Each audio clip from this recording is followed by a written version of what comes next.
Ladies and gentlemen, we're back with our Packers-Buccaneers preview on the On My Block podcast. I'm your host, Mike Wahle. Thanks for watching.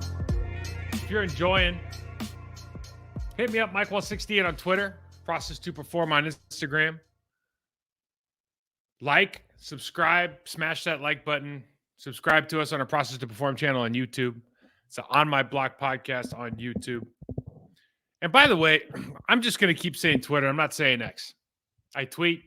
I read tweets. I don't read X's. I don't know what that looks like. It sounds like a porn site, which I don't mind. I'm just telling you what it looks like. Show sponsored by BetOnline. BetOnline, all the major sports are in action this week, and college football playoffs ready to kick off. BetOnline is your number one destination for all your sports wagering info, including news for pro football, the NBA, upcoming fights, and NHL games this season. Side note, NBA upcoming fights just got me thinking. This Draymond Green thing. Like, has anybody ever gotten punished more for a worse punch? Just putting it out there.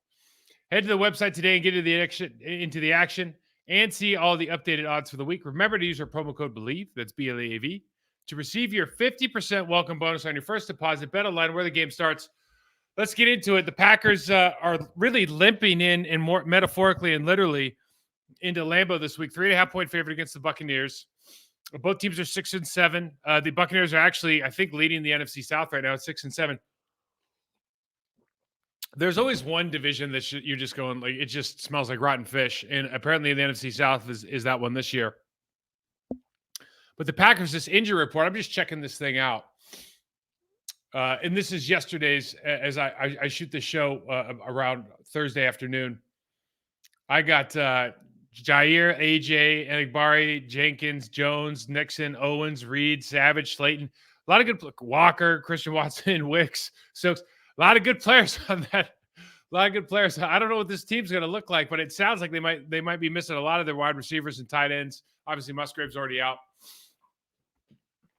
This is a must-win game, really, for both teams if you have any chances of making the playoffs. Probably more so the Packers than Tampa, because when you think about the Lions are either going to win or absolutely have a monumental meltdown here with the last couple of weeks of the season.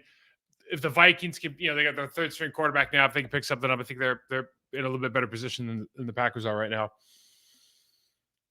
But you think about it, this is a losing record team could get a home playoff spot. I think there's that rule still in place. Green Bay heads a list of, I think there's like 7 or 8 teams with losing records right now looking for that 7th playoff spot that we had to bring. Like the NFL had to get another team in there. They had to take around the bye week for the number 2 seed in the NFC and the AFC, and they had to get that extra game because they just it's all money. It's not safety, it's money. So Tampa comes into town, and they just beat the Falcons on actually a really good game to watch. Fun game to watch. Last minute road game. I think Baker, I think at this point, I'm not sure if we call him a journeyman, former first pick in the draft, but almost a journeyman now at this point. If he spent some time in Carolina, spent some time in that one game with LA Rams on Monday Night Football last year, it was really great. He's tried to establish himself as the franchise guy for Todd Bowles and this Tampa Bay Bucs team. I think for me, the best players on this team, aside from maybe Mike Evans, who was an underrated Hall of Fame player, are the left tackle Tristan Wirfs and Vita Vea, who may be out with a big toe injury. He was out last week. Noticeable absence. Like this team, so the Tampa Bay Bucs defense is pretty good, and they're pretty good against the run. And Kalijah Kancey, we'll talk about, a first-round pick from Pitt, playing at a high level. But when Vita Vea is not in there, like the difference between Vita being in there and Vita not being in there, oh my good Lord. I just don't think anybody thought he was going to have the kind of impact as a 6'1", 350. I don't know how tall he is, but just an absolute unit in the middle. They're really injured on defense. They're missing both starting corners. So they've run this, the old, Tampa Bay's always been elite mindset, like really, really good on defense. Just the way that they go about their business. Some teams are known for things. Tampa Bay's been known for just having an elite level defense. When you think about back in the day with Brooksy and Warren Sapp and Simeon and obviously John Lynch and Rondé and all those guys. Sproul. I mean, there's so many good players. Quarles, God, they were so good. I was just watching the 2002 game. It came up on my YouTube channel, the one that Chad Clifton got hurt. And man, they played fast. It's like that old tape is kind of grainy, so it makes it look faster. But boy, they played fast. They were a really, really good team. But they can't effectively run their defense as well as they want to right now because there's just so many guys that are injured. This draft class is playing really well. As you look across this, Trey Palmer, 6th-round pick play, Cansey's starting, the kid from Pitt, undersized. Everybody thought he was like kind of like Aaron Donald. Not really. He's just small. He moves really well. He is a problem. Yaya Diaby is by far the most name-friendly recognition guy you can get on a team. The outside linebacker, 3rd-round pick, and then Christian Izien is playing the nickel position now. He's actually a free agent. They've just got some dudes. They got some guys playing backup on defense as well. Youth movement. This team is very similar to Green Bay. You look at this team and you just go, there's a lot of similarities in the way that they run their offense and just the way they go about their business. A lot, like you're going to see some eerie similarities on offense as far as what they're trying to accomplish. I think a lot of teams are that way now. Defensively, they're much stronger on defense than they are on offense, and we don't like to talk about that because everyone wants to dump all over our defense. And sometimes with the running game, rightfully so. But let's face it, the numbers are better on defense than they have been on offense all season. The Packers are 6-7 now. They're coming off what I think is the worst loss of the season because that was a game they were 6-point favorites. They should have won that football game, and honestly, it shouldn't have been close. You watch the tape, and it's just sloppy play all over the board. I think we got outcoached on the defensive side. Matt LaFleur did another great job of putting together an offensive game plan that was a very winnable game plan. They should have scored a lot more than 22 points. I'm sure inside this locker room, the players are aware now that the defense is like second to last in the league in giving up and rushing yards allowed. And I'm sure that they're talking about, going locker to locker and talking about, hey, listen, we can't miss these tackles. We can't have lapses in communication. Like we can't be on different pages on the RPO stuff. Because even Baker Mayfield not being the biggest threat running the quarterback at the quarterback position, if I'm watching this tape, it's like the blueprint to win is there, and Rachaad White's a good player. And he had 102 yards last week against the Falcons. I mean, when you lose a game like that, it exposes some things that people are going to test you on for the rest of the season. So the Packers are coming down the stretch with a lot to think about. And I think one of those things you have to start considering, and the conversation is going to be there, is the long-term future of quarterback. Jordan Love, certainly during the stretch of wins, did some things that you really like. But if you listen to this show, if you listen to some of the experts across the internet, on television, I'm talking about guys who know fundamentals of football. They're all going to tell you the same thing. He gets away with some stuff with some footwork issues, and that's going to come around to haunt you. He makes some decisions that are going to come around to haunt you. It's not that he's a young player, but then again, he's on his 4th year. You got to figure out if you're going to pick his 5th-year option up. So this week, it haunted him. This is the week where bad footwork led to poor. We showed it all over the tape on Tuesday, excuse me. Poor throws, underthrown balls, balls that were contested that Christian Watson caught last week, got picked off or didn't get caught this week. Those things happen. Now, the good news is Jaden Reed is becoming that, I call him Deebo Samuel-esque type player for this offense. You get him the ball through pre-snap motion, but you also use him as that indicator of how they're going to play that defense. And again, when we talk about identifying, communicating, and executing, what better way to get everybody on the same page is using, a rookie linchpin movement guy to start defining the defense for Jordan and company. So there's kind of a lot of subplots headed into this week. But I think that the big message here is both teams really need this win. It's going to be a good game. I think it's a 3.5-point game on Green Bay side right now. Let's talk Bucs defense before we get into this tape. So they're 20.8 points per game, 13th in the league, pretty good. 362 yards given up per game, 26th in the league, not very good. They allow just a tick under 99 rushing yards per game. That's 10th in the league. They're really good, but everything's contextual. If you start watching the games, like why are these things happening? Yeah, they're good up front. They're better with Villa. They're better with Vita Vea. Excuse me, Vita Vea. But also the teams that they're playing, the styles that they play, what the score of the game is, all these different things. They're good. And I think what they do well is they like to bring pressure. Todd Bowles is a pressure guy. and they play with an elite mindset. Like they're not afraid to make mistakes. Like they'll make a pick six on the other side of the football. They'll bite on routes. They'll jump a couple of things that they can kind of bite in the ass a little bit later. They play downhill, and they love to bring 5 or 6, and they love to bring pressure when you're looking at kind of like bunches, tight looks, where it's kind of jumbled in there. There's a lot of bodies. Man, they're coming off the edge. And so I think one of the bright spots for them, we talk about all the guys that are injured. One of the all-time greats for them over the last couple of years has been Devin White, the young linebacker. I think he was drafted in 19. KJ Britt's been playing for him. He's playing at a high level. Made a lot of plays last week against that Bijan Robinson-led Falcons team. Kalijah Kancey's looking the part. Anton Winfield is all over the field. He's free safety, but he could be at the line of scrimmage. He's one of those guys they love to bring on the pressure looks. Makes a ton of plays behind the line of scrimmage. This is one of those games where Jordan Love and company they have to do such a good job at identifying pressure. Identify the coverage, because they're going to switch it up at the line of scrimmage. I think the first clip I have, they switch, and you have to be able to identify that. You have to have your pre-snap answers, and you just have to execute when the opportunity is there, because the opportunities, anytime you bring pressure, opportunity is there to be successful. Let's get this tape going. I got to hit the get rid of that. Okay, here we go. Multiple coverages out of base. Here's what I'm showing. They go base front, right? They run a 4-3. Okay, they got 2 stand-up linebackers. Sound familiar? It should.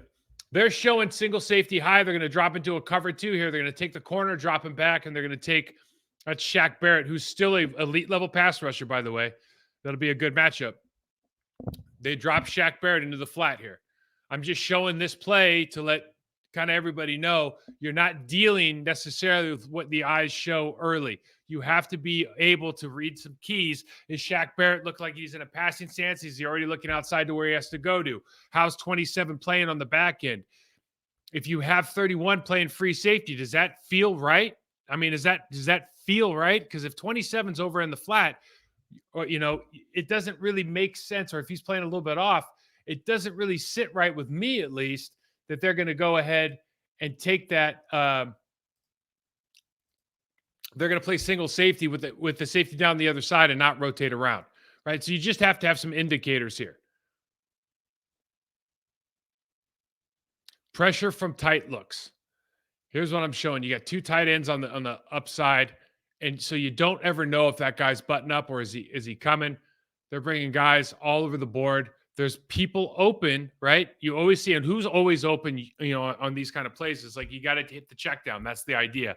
Then you just got to tackle in front of the sticks. You get your quarterback back on the field.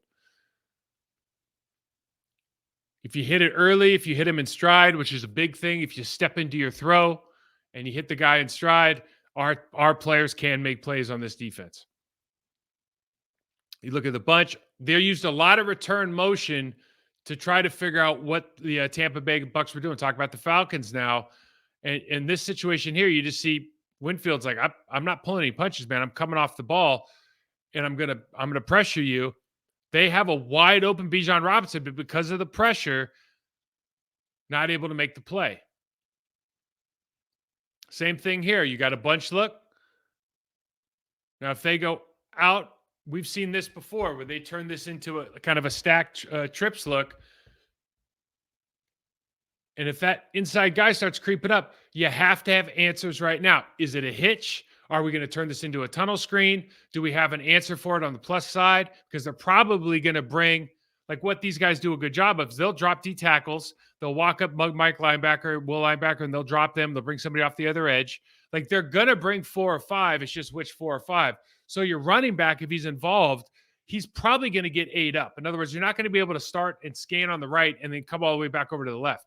So you're going to have an answer to their hot read. That's the kind of the flavor of defense you're dealing with this week.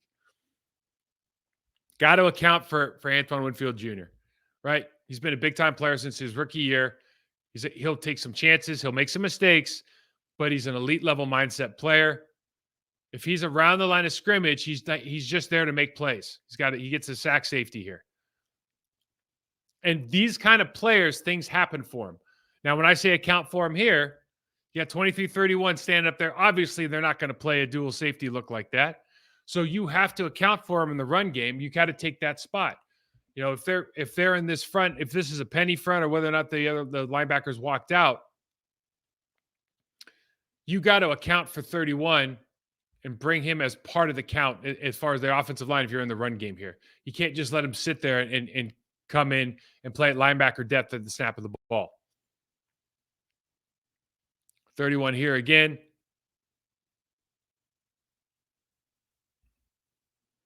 And there's just no need.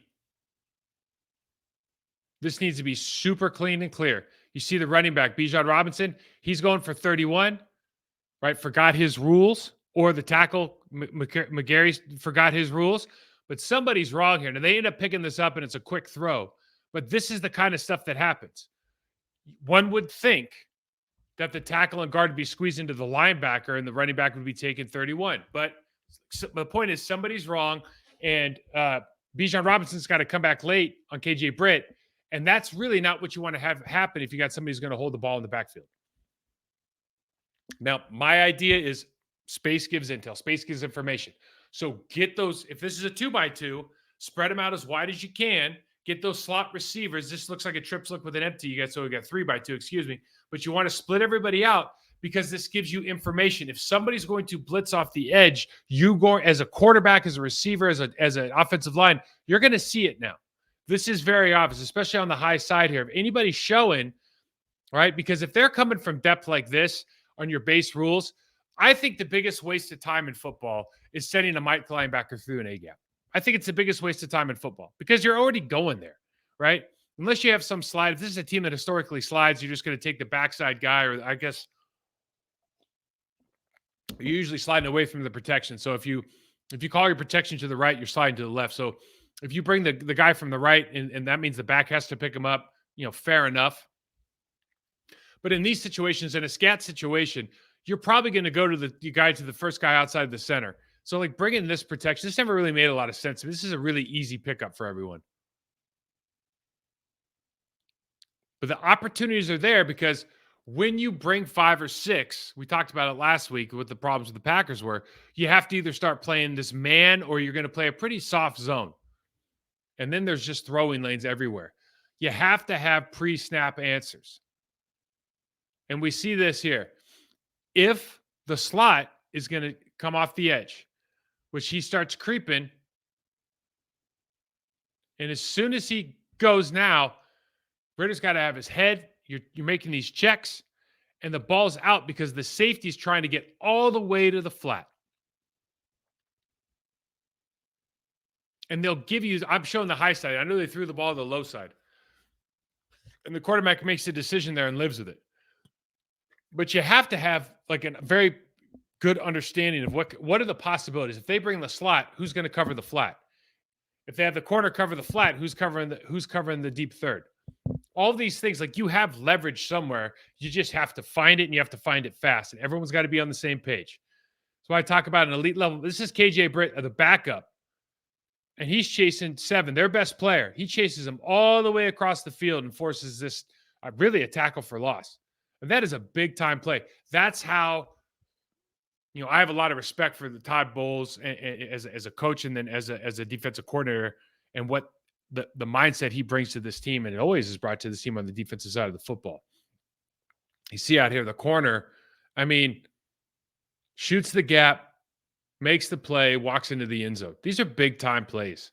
Those are big-time plays, but it can get you hurt, okay? Because now you see a 2x2 on the bottom here.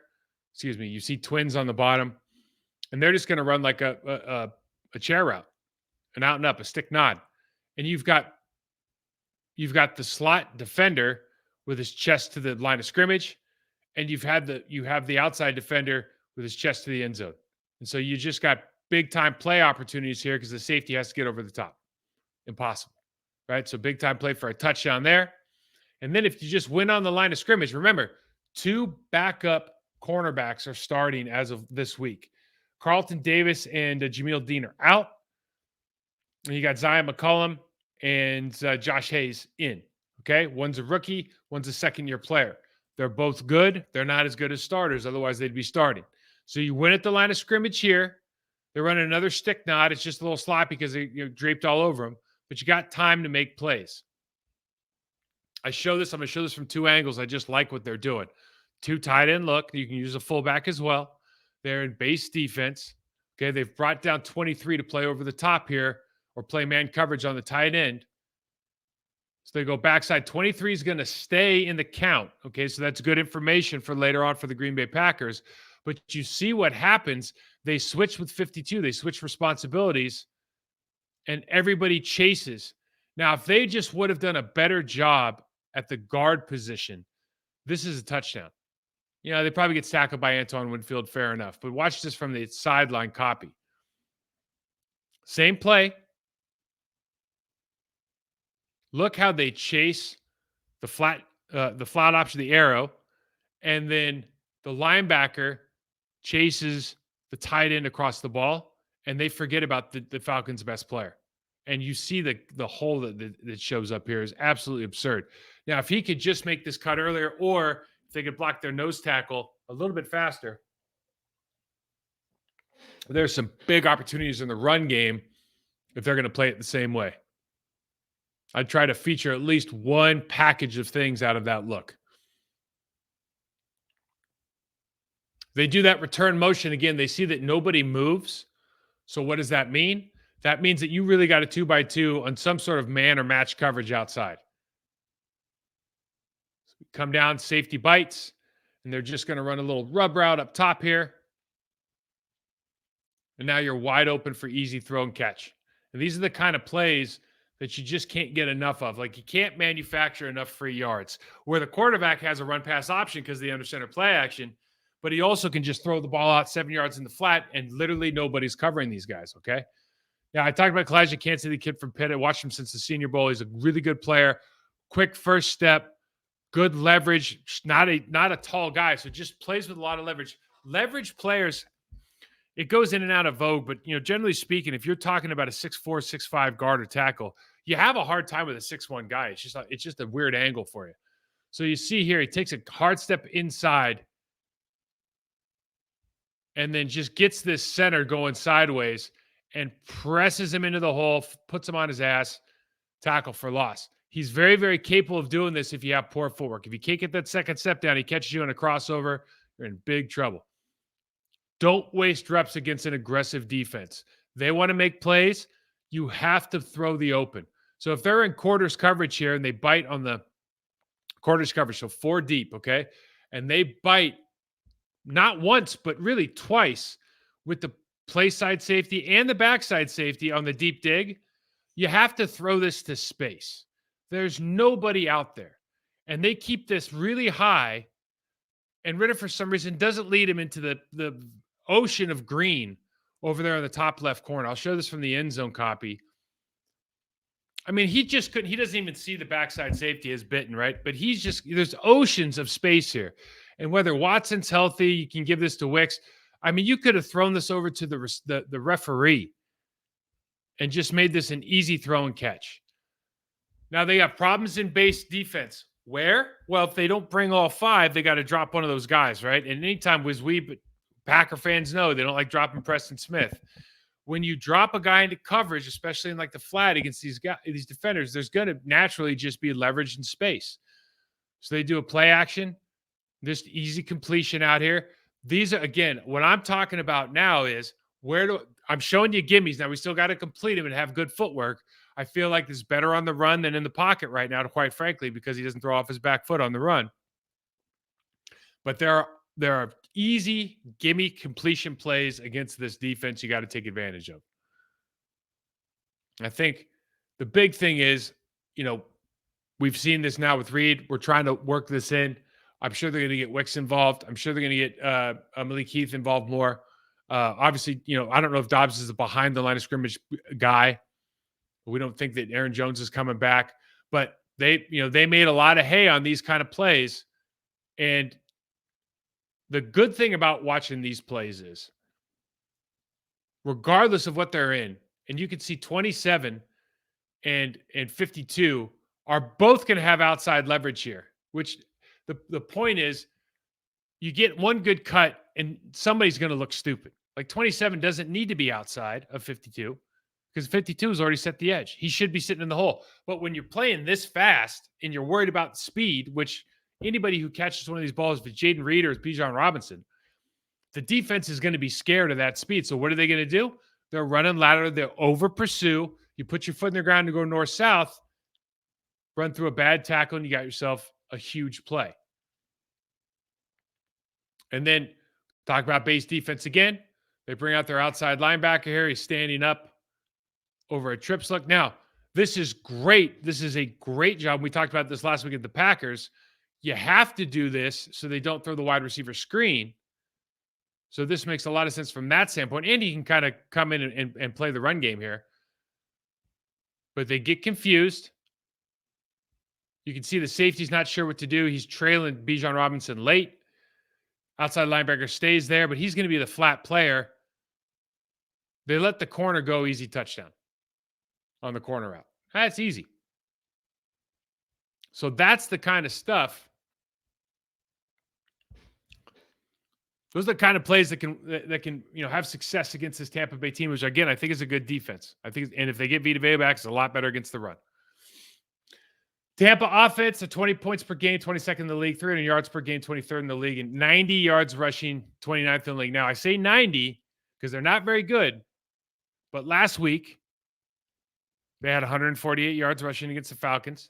Rachaad White had 102 yards rushing. So they all of a sudden they've got something, and that's the thing that the Packers are worst at defensively, 31st in the league in rushing, 148.8 or 0.6 yards per game. Okay. The retooled Tampa offensive line, really for me, aside from Tristan Wirfs, who's transferred from right tackle to left tackle, he's a really, really good football player. It's going to be a fun matchup between him and Preston, him and Rashawn, whoever they play against. I don't think they're a physically dominant group. They do play with good fundamentals, and they do a really nice job of that a lot of teams don't is they do a good job of sticking on their guy and not falling down. It sounds stupid. They do a good job of sticking on their guy, trying to stay square to the line of scrimmage, and they don't fall. A lot of guys just fall over immediately. A lot of guys can't stick on their man. A lot of guys, they'll turn your ass into the hole and collapse the hole. They do a pretty good job in the film that I watched of not doing that. Now, they don't move people, but if you have patience, Rachaad White can be a patient runner, and they really wore down the Falcons over the course of that game. They didn't get those yards until halfway through the third quarter and the fourth quarter. Now, their offense is really led by Mike Evans. He's one of the most underrated guys in the league, wide receiver, obviously. He had only one catch last week for 8 yards, so I would expect Tampa to really, maybe even the first 15, you're going to dial up some plays that are getting the ball in his hands early.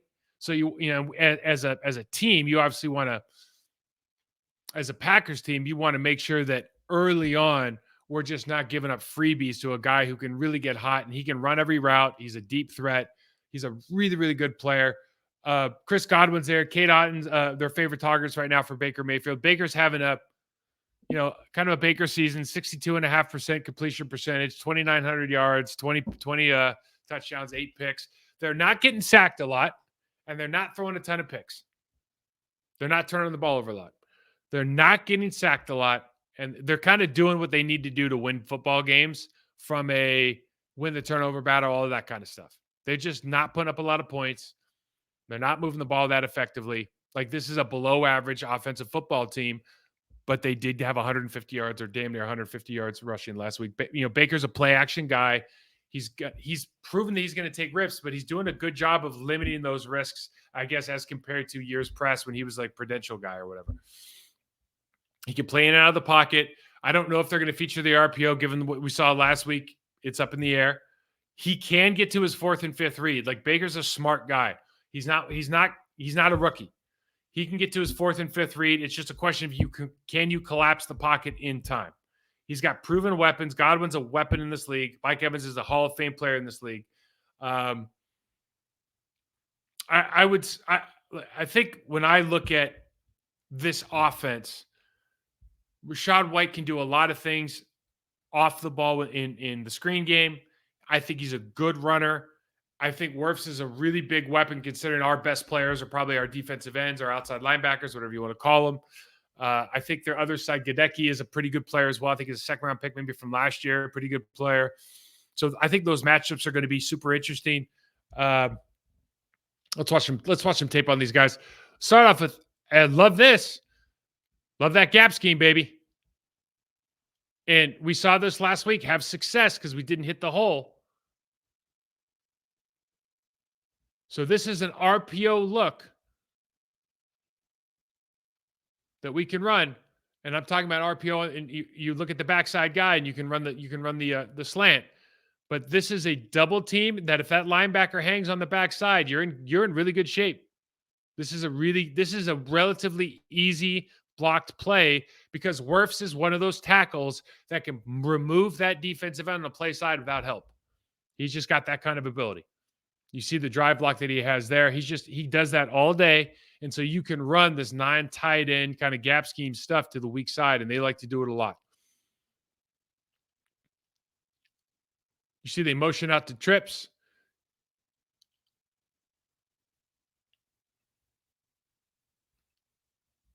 And because of the motion, we'll go back.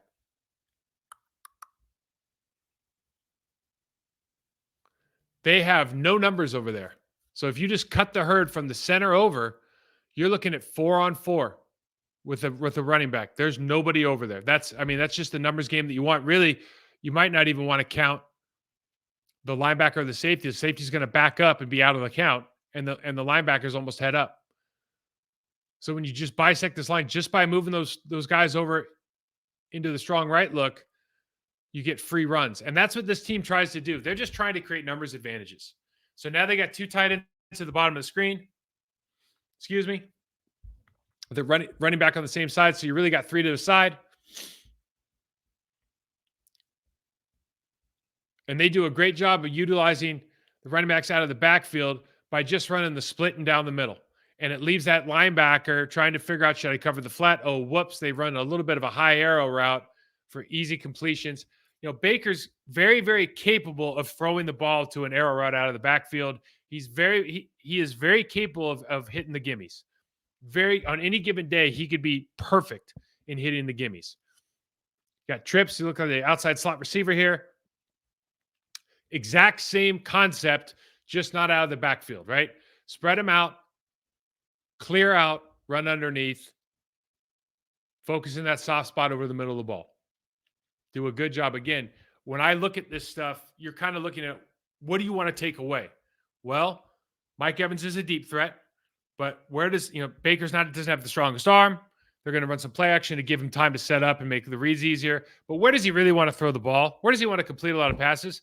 Right over the football, right? As many times as they can. Now we're talking about getting creative. And they're getting creative for the same reason the Packers are getting creative. Because they have to find opportunities to manufacture offense outside of their running game, their regular running game. They don't have, they had good yards last week, but they're only averaging, they're averaging under 100 yards. They're worse than the Packers at running the football. So big question this game is how to guard Evans. You see the Atlanta Falcons here. The safety might be 15 yards back, but who's he staring at? Like, he's staring at the single receiver on the top. And what that does is it should give you options all over the field. Whenever you double the outside, you have to expect somebody else to win. You got a bunch trips look outside here, and you have your running back releasing to the left as well. So there are plays to be made all over the board. You just got to make them, especially if we determine we're going to take away Evans. Then that pass rush has to get home. Because if you're allowed to release the back and you are, releasing tight end, let's say you're in 11 personnel. If you're going to double Evans when he goes deep and your free safety is going to look that way, Baker Mayfield can get us to his third, fourth, fifth read. If you don't get to him, if you don't make him get rid of the football early, like, he's going to find people. He's not, I'm not saying he's an underrated quarterback, but I think we don't appreciate that he can throw the football because he had some bad years after he started doing those damn Prudential commercials, right? If Baker Mayfield gets out of the Prudential business, okay, he's probably still with Cleveland. He's they're talking about him in a whole different light. Just saying. 6-man box. I'm not counting the corner on Godwin here. This is a six-man box. And if you're going to give up a six-man box and you get run on, it's on you. This is too easy. This is too easy to run the football. And listen, you guys, why'd you show that play? They didn't get a lot of yards. Well, got 4.5. You get two doubles. Cody Mock, they got that kid at right guard. He's a rookie. His name's Cody Mock. I forgot. He's like everybody's favorite ginger. I really like this guy. He's a rookie as well. I didn't mention him earlier on the defensive side. He's the offense, but he's everyone's favorite. He was like North Dakota State University Tucker Craft guy. But he's got like he's like a gap tooth, or he's missing a tooth in the front. He looks like a cartoon character. Absolute unit. He had a great Senior Bowl, I think, and NFL Combine. Anyways, huge fan. Huge fan. Let's go back and take a peek at this.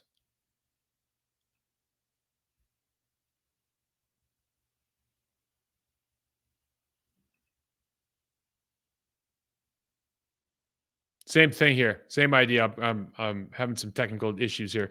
Double team. So these guys aren't killers at moving the ball. Like if I show you a double team of two guys that are just nasty at this, they're getting 3, 4, 5 yards off the line of scrimmage, right? The Detroit Lions in the games that we were watching weeks ago. These guys just do a pretty decent job of trying to get to the second level. But you see, if we attack the tackle here and turn this into a single, you see what happens, right? They don't get any movement because they're not guys that are really going to move you off the ball, except for Wirfs.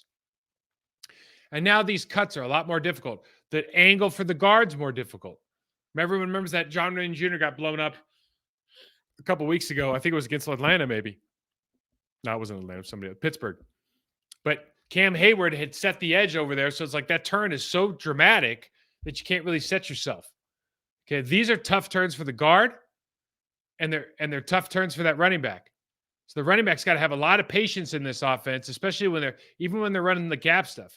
Now they bring in the extra offensive linemen, which we saw a little bit last week, so we should have some answers for that. Do you want to shift your team over? Do you want to shift your line over and account for it, or are you just going to play it straight up and play them like a tight end? Packers last week decided to play it like a tight end. Look how easy this is, though. So they just run really a take scheme. So tight end down, tackle around, pin the end. They're out the gate. I think they pull the center here as well. 10-yard gain. This stuff, if you're going to play six-man box, if you're going to play a 7 technique against an extra offensive lineman, like these things should happen to you. You get what you deserve. Six-man box again. I'm just reiterating that this is a close game. Like this is when you decide that you're playing against a team that's not very good at something, you're still playing against National Football League quality players. Like, don't forget, this is arrogant. Look at the space. Look how you have a wide 9 and you have like a 7 technique, or like, you have like a 9 technique against Tristan Wirfs. Look at the space that those linebackers have to cover in order to make this work. And they want to play a balanced defense, but good Lord, like that, this is all you can eat. Because again, look at play side. You have a shade. You have the next man on the line of scrimmage is like 7 yards away from him. So this hole, I mean, you're asking a linebacker. It's like, well, the linebacker's got the B gap. Yeah, well, which one? I mean, there's room for 3 B gaps in here. So he just can't fill tight enough. Plus, a block on a shade double team is the easiest block in football to get vertical on. And this is where Tampa really started running the ball down. The Falcons didn't learn. They just, okay, well, I guess maybe we'll bring a corner overhang here. So they got the safety over the top at 10 yards deep. Corner overhang, we don't even put him in the count because we don't think he can tackle. I'm talking about how you scheme for this. And they're not mauling anybody. No one's getting murdered here.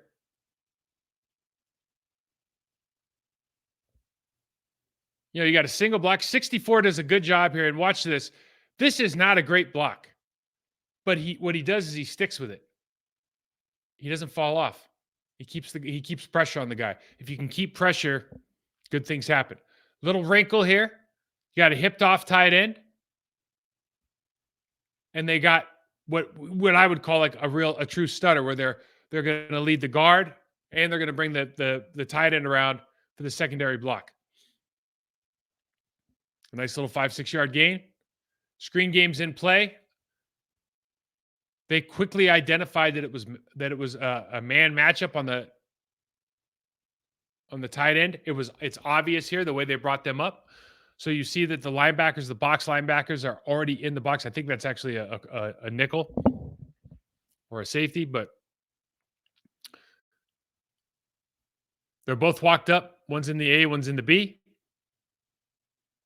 He's immediately on the line of scrimmage. It's super easy for the center, the playside guard to identify.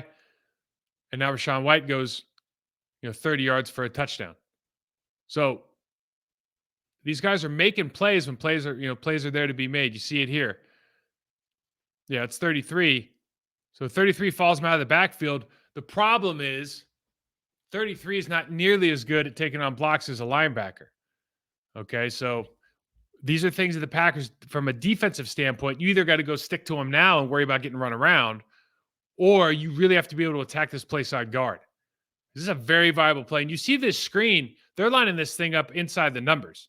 Like, they're not trying to put this thing wide and get up. They're very, very comfortable starting this thing in real tight because it's man coverage. And he's a more than capable running back when you get the ball in his hands. And just, the big thing here is, I think I said it before, don't sleep on Baker. He's a good football player. This is a 35-yard handoff. I mean, if you see this ball in real time, that's a 35-yard handoff. He makes a great read.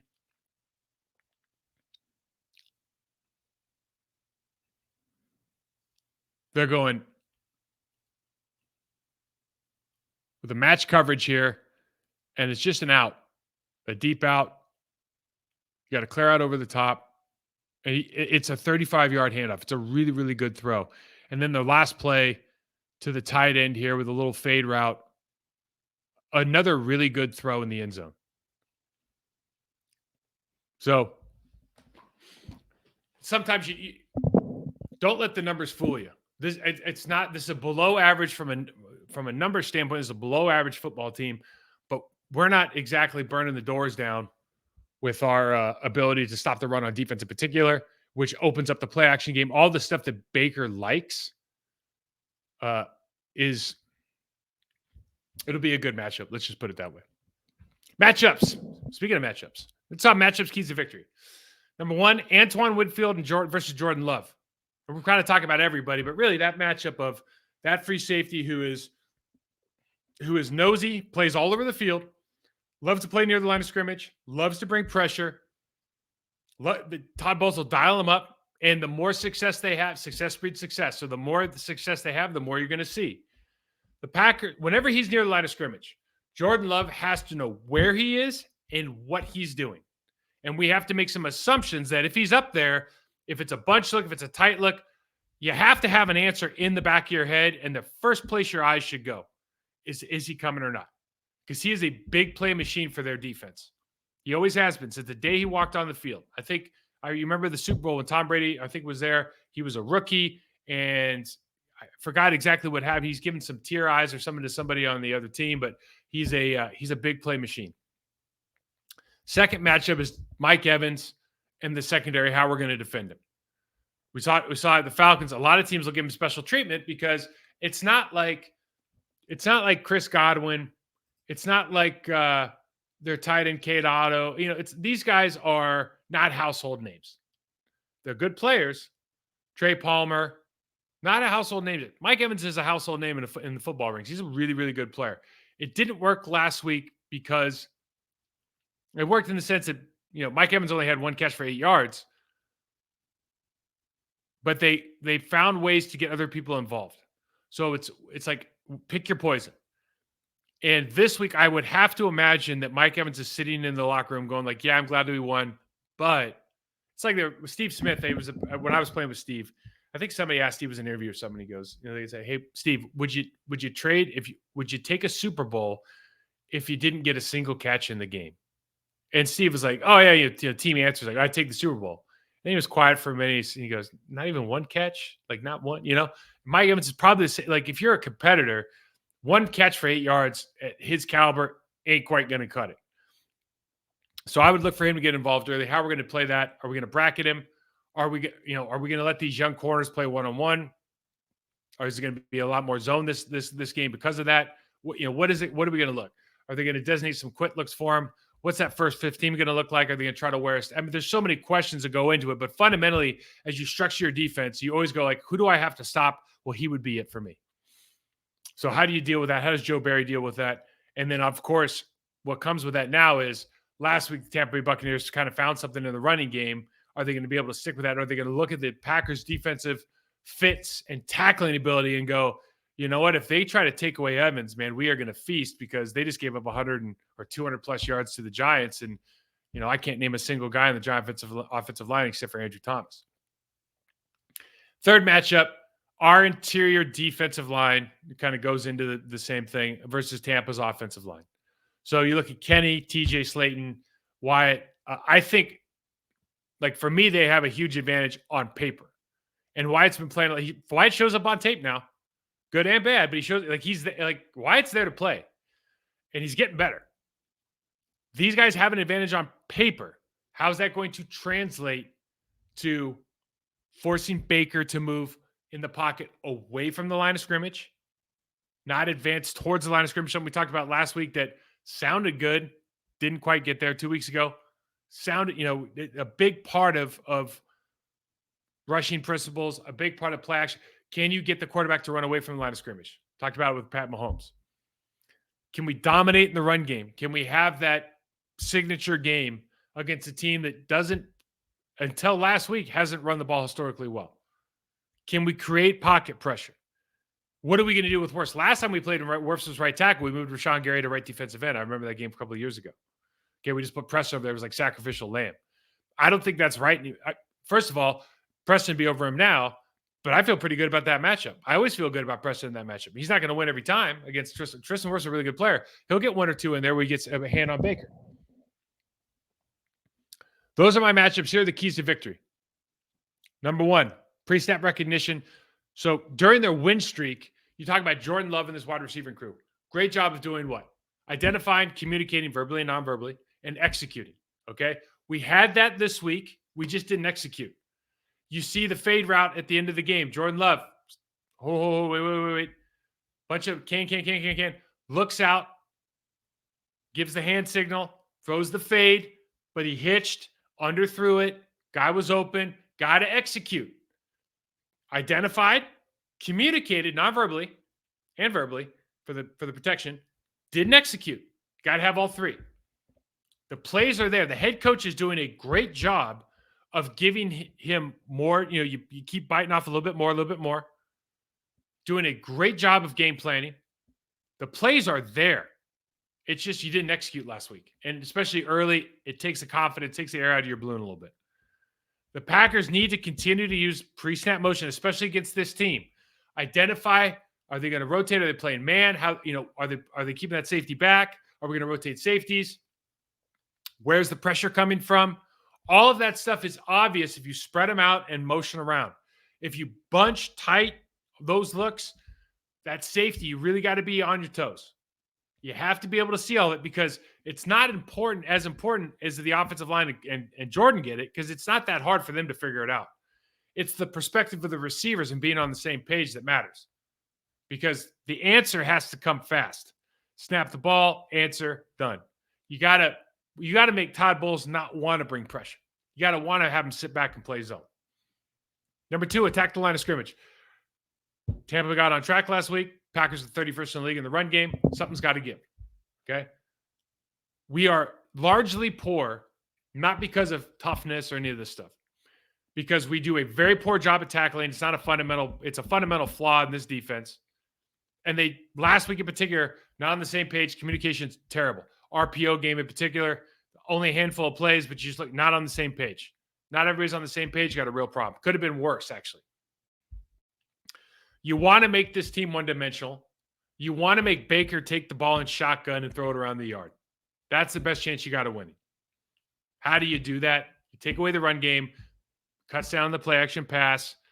It changes the stances of the offensive line. It changes the demeanor of the running back. I mean, everything changes when you can't run the football. And defenses can read that. So we got to get there. And then the third thing is you got to win early downs. I think we talk about this every week, but if you want to stay behind the sticks, you want to move, you stay on schedule and move the sticks, you got to win early downs. And the Packers are averaging like 106 yards a game. They had a decent running game last week, although you're manufacturing runs from other places now with Jordan, with Jaden Reed. Obviously, that's fine. Like it all counts, right? Like it doesn't count always when you think about can you get A.J. Dillon more than 3.5 yards of carry to the game? It'd be nice, or as Aaron Jones come back and he gets 5 yards of carry against these light boxes. I think they've been doing a great job with Reed, Dontavian Wicks, with Malik Heath, getting those guys the ball. Reed more so than anyone else behind the line of scrimmage, but at the line of scrimmage with room to run. And that is because it's like Andy Reid when he went to the Eagles, West Coast offense, but he wasn't running the football, man. He was throwing hitch passes and those 5-yard hitch passes, 6-yard slants. That was their running game. And I remember talking to John Welburn, their left guard, and I'm like, dude, you guys never run the football. He goes, yeah, he just thinks this is the running game, but it worked for them. They went to 3 or 4 NFC championships in a row. And that's kind of what is happening here now. We can't really manufacture runs with this offensive line and running back system that they have as far as getting guys downhill, moving humans off the ball. But they are doing a good job getting Reed more involved, maybe work on the short passing game, hook up a little bit more consistently. And now some of this other stuff with the scrambles and whatnot, you start putting the ball, 4.5, 5.5 yards of carry. You feel like you can do that consistently. Now you get those second and manageable, third and manageable downs where everything's on the table. Like your whole play sheet opens up. And that's really the goal of this game is, can I get to second and manageable, third and manageable? So I know that, like, for example, I can go for it on 4th and short. I can take shots third down. I can take shots second down. And I feel comfortable knowing I can come back and just, quarterback sneak, do something else for an easy first down. So we have a couple fan questions I want to ask. So keys and matchups. Let's get a couple fan questions in today. Number one, I'll answer as many as I can. I try to keep this under an hour. Why do teams play up and down to their opponents? I think it's intrinsic motivation. So why do teams play up or down? So you play to the level of your opponent. I think a lot of people are intrinsically motivated, right? If you're internally motivated, you're trying to beat the best version of yourself every day. That's my easy definition of intrinsic motivation. I know there's a lot of there's a spectrum between intrinsic and extrinsic, but basic interpretation is, for me, like when I teach guys, when my process to perform stuff, it's like, can you go and play against the best version of yourself every day? Right? You might not get there, but can you compete against the best version of yourself every day? And the answer for a lot of teams is no. The answer for a lot of teams is like we're extrinsically motivated, so we raise the level of our competition. Mike Daniels, ex-Green Bay Packer defensive tackle, had some comments. Somebody asked me about the defensive culture, and I'm not really exactly sure. The guy said a lot, right, over the course of his tenure.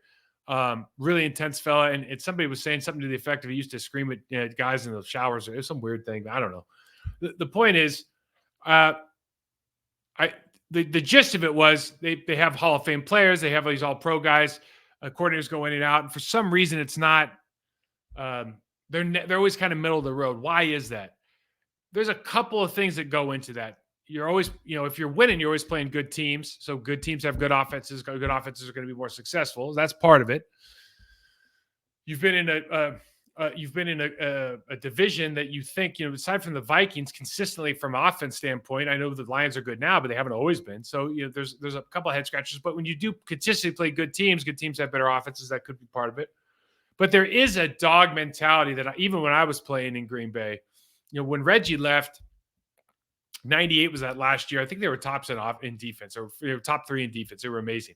It was never the same.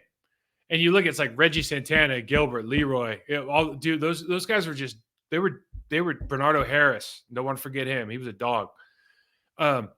Those guys were just different. Like they were different the way they thought about themselves, the way they communicated to each other, the way they walked around the locker room, the confidence they had. I was on a team like that in Carolina who had that kind of defense. It's just different. And I don't know. I'm not in this locker room. But my guess is They just don't have that. And whether you get that from your coordinator, whether you get that from the people that you draft, I don't think they have that. That's looking in. I have no idea about that locker room.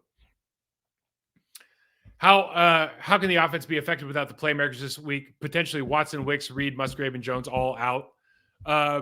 It's a next man up mentality. This is a defense where, for me, I think you should be able, especially with Vita Vea out or limited with a toe, you have to feel confident about your ability to run the football, stand at defensive ends. You don't even really have to be in base in that 3-4 defense, but they don't have a lot of killers on that defense. I think Kalijah Kancey is a good player. Shaq Barrett can still rush the passer. Like they still have good players, but I think there's opportunities to run the football downhill and just stay on the sticks. Okay, and I think all the stuff they're doing, they've done a good job of game planning the last couple of weeks. Don't just because something didn't work last week and it's because Watson wasn't there. No, it's because your quarterback didn't throw well, and then other things start happening because of that because you're not in rhythm. That's what happens. What's the most egregious problem with the run defense? Tackling. If you can't tackle, you can't play defense. You can scheme it up all you want. You can't tackle, you can't play defense. You can't fit, you can't play defense. You can't shed a block. I mean, you got to be able to, every player on that team should be elite at from 7 years old. Whenever you start playing football, shed a block, make a tackle. Fill your gap, shed a block, make a tackle. What is it? There's decelerate. There's a bunch of stuff that goes into that. I teach tackling for a living. Square, dip, hammer, explode. Square, decelerate, dip, change angles, hammer with your shoulder, wrap your arms, all that stuff, explode through, pull your hips, run your feet. There's a system that you have to learn. If you don't learn it, you're going to struggle. And you have to spend time doing it until it's automatic. Is Elgton Jenkins playing at his level? Obviously coming off injuries. Last year they moved him around. Somebody said he returned to All-Pro. I don't remember that he was an All-Pro player. I know that he's made some Pro Bowls. I think that Elgton Jenkins is a really good football player. I think that he could be, for me, he could be a fan favorite if he finished blocks and he just finished people to the ground. If he was like a TJ Lang, he could be a fan favorite. He uses his God-given abilities to win matchups. I wish he would use more aggressiveness. I just wish he was more of a finisher. I think that's what this team needs from him, and I think he could easily be that guy. He's a tough guy. He's not a not back down guy. I'm not saying he's soft at all. There's a lot of guys who are tough guys in this league that don't finish through the whistle. If he was one of those guys, I think you'd feel everybody would say, "Oh, these plays jump out at me, and I feel better about what he's doing." He's still playing good ball. It's like, how do you want to jump out and stand out more? That's, I think, for me, that where would you prioritize left tackle in the offseason versus defensive tackle, safety, whatever? Pretty high. I don't know if you found the answer at left tackle with either of these guys. I would prioritize that for sure. And I don't know if that's free agency. For me, it's probably free agency. I know there's some really good tackles coming out, but I don't know if you're going to be in a position to get them. The tackles that have come out the last couple of years have not been great. There's been some good ones, but there's also been some busts or guys that look like busts. And I would take a proven entity right now. If it was me, I'd go out and write a big check for a guy who I knew could play at a high level. Although I don't know who's going to be available right now. That's just how my mind works. Is the head coach calling plays the offensive line cannot execute? This is one of the most offensive line friendly offenses in the National Football League. It really is. Now, having a quarterback as a first-year quarterback that holds the ball doesn't make it easier. But Matt LaFleur's offense is not. This is a great offense to run. The San Francisco Shanahan offense system is a freaking fantastic offense to run if you're an offensive lineman. You cannot be complaining about this offense. Drop back 70 times in shotgun, with Deshaun Watson back there throwing the ball around the yard like he was before he got traded. Try that one on for size. That's hard. This is not hard. So 3.5-point game. I think it's going to be a good one. I got the Packers winning this game for sure. Who knows what the scores and stats are. Hey, if you enjoyed this preview, hit the like button, subscribe, rate, and review on our Process to Perform channel on YouTube. Hit me up, MikeWall68 on Twitter, to Process to Perform on Instagram. Guys, have a great weekend, and we'll get back to you on Monday.